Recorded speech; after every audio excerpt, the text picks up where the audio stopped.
So today I'm checking out the ANIIOKI AQ177 Pro Max. And the big question is, does this thing actually live up to the hype?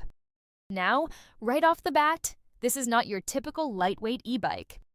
It's heavy, it's chunky, and it feels more like a small electric motorcycle than a commuter bike. But that's kind of the point. The standout feature here is definitely the battery.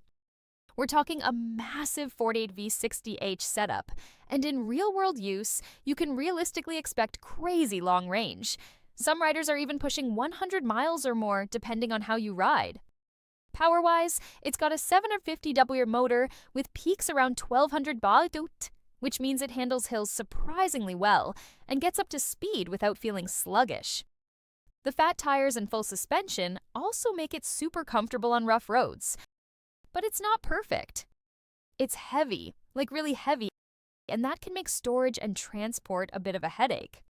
Plus, it's not from a big mainstream brand, so long-term support is something to think about. So is it worth your money?